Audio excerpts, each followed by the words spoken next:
This video is about phenomena that are extremely exotic, and you don't hear too much about these things.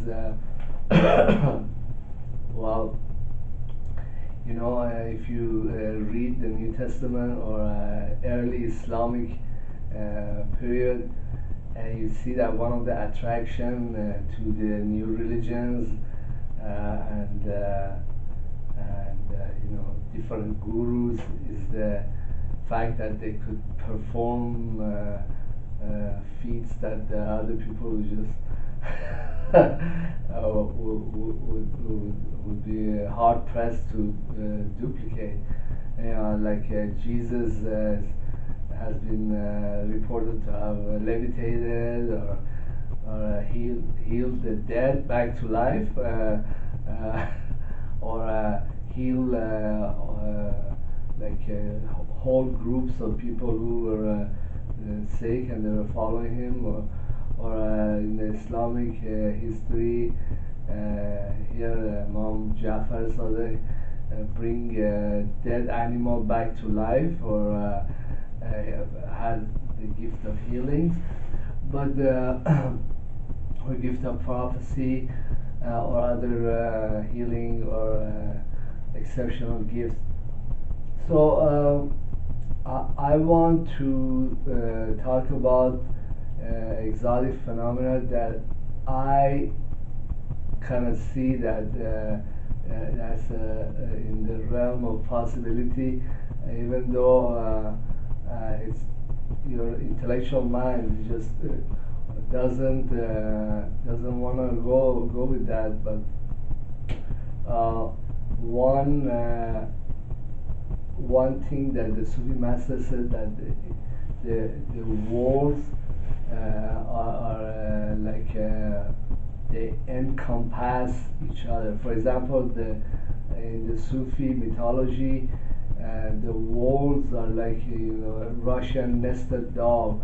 On the bottom of the bottom of all the dolls sits the physical world, and then on top of that is the etheric worlds, one after the other.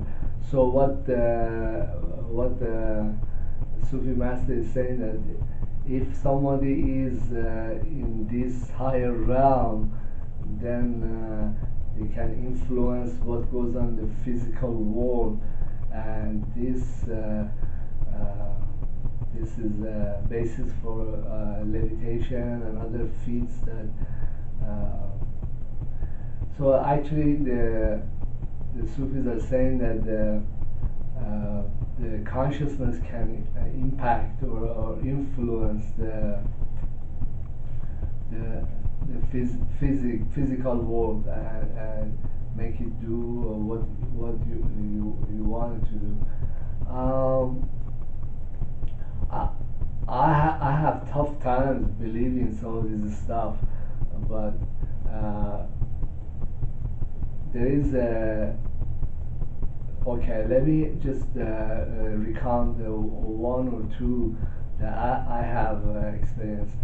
Okay, so when there is a phenomenon, it's called astral projection. Like some people, my mother is like that when they sleep, their ghost or their soul, I have had many experiences like this, it's able to venture out and contact other souls and other ghosts. Okay, and when there's another psychic that talks about this, when people die, okay, their consciousness, whether that consciousness is individual or collective, recreates the world.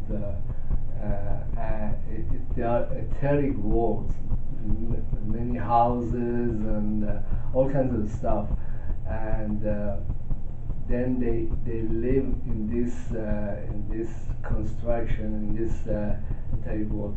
Actually, there was a movie, it's called Beetlejuice, and you see that this couple, they died, and they're reading the book, the Book of the Newly Dead. Anyhow, what they really wanted to do in their ghostly life, it was they wanted to stay in their own house, because their consciousness was able to recreate that house, or I guess what their consciousness consider had some connection to the physical house.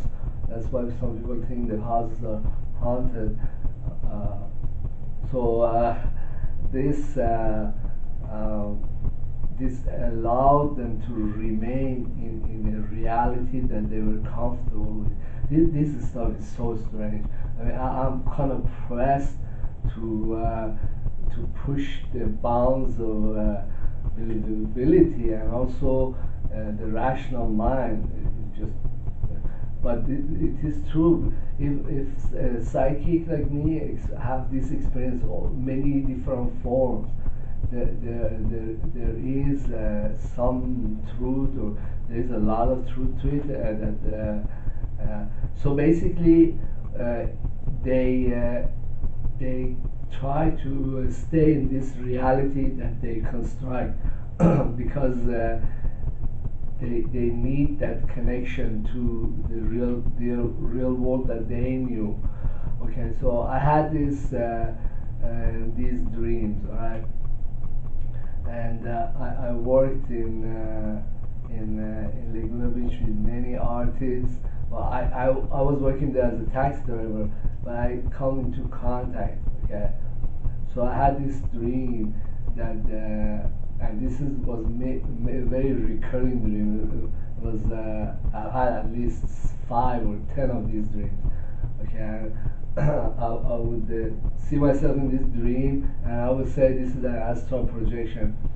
That I'm inside this mall. This is a huge mall, and all the stores are by different artists. Like one is a pottery store, the other one is paintings, and so on and on. I go from place to and look at them, and so when I try to leave the mall, it's as if the ghosts that populate that mall, they don't want that. There is some warnings, you shouldn't leave that. Just like in the Beetlejuice, it's like you're leaving the reality. And then there is this sentiment in the ghostly world that the ghosts that are not the ghost of a living person. For example, when I was in this dream, this my ghost is from me. I'm not dead yet, physically speaking, but the people that were in that dream or in that constructed reality or projection of their consciousness, they were actually believe they are dead. So these ghosts of the dead people, when they see the ghost of a living person, they know that this person is not dead.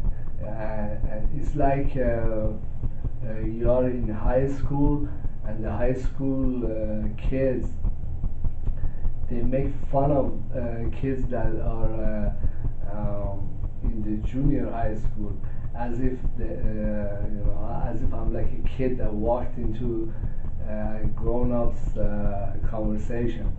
It's like that. It's a feeling of a little bit condescending.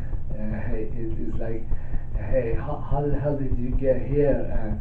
You don't really belong there, but we it's like they're studying you and see how this person managed this. What is going on? So there's like energies that a living person's ghost emits, that they sense. It's just like energies that that come from the body of a kid, and the adults, when they look at a kid, they kind of sense that this is a kid, even though the kid might be an alien kid. There is some sense, and the yeah the these ghosts they are they are on their path to growth. So but they kind of like play around with this. Okay, so there is another experience I've seen in the astral projection of ghostly world. It's like this game that people play. I think it's a parlor game or something. Okay, so say for example. 5 or 6 friends, they get together and sit in a circle, and one person starts with one word, like whatever, like my shoes, and then the next person completes says, my shoes are blue, and then the third person says my shoes are blue, but I'm walking in the woods, and the fourth person says that, and so on, and just this thing that's going around the circle, it evolves and becomes a story that wasn't, nobody really had this story. So when you see this ghostly world when they're playing this game, so say for example I'm the kid that walked into this parlor game. So when they go from person to person, and then when it comes into the last person, I'm completing this sentence, all right? So, boom! It's like an epiphany. Like these people, they constructed this sentence, and then I construct the last word, but that makes the sentence complete. But that's not just any complete sentence. It's like the meaning of your life. It's like the ghosts, they know what's gonna happen, and then when you complete the sentence, boom! It's like Hassan discovers, oh my God, this is something that was going on in bits and pieces all your life, and the sentence completes that. This is very weird psychic phenomenon. I very much doubt that anybody can duplicate it or say anything more about it, unless you're an extremely good psychic and medium. Alright, so this is another phenomenon. And then the third one is that I know a lot of psychics that have talked about this, is that in this astral world of ghosts and etheric bodies, alright, you are attracted to people who live, okay, the ghosts that have a lot of affinity to you, like they're a friend, or they're in the same spirit. Say I like math, I would be attracted to. I would find mathematicians, or I want to tell you one experience. So I was dreaming, and I saw that I have gone to a trip in a faraway city, and I'm in this bus station or a train station, or more like a central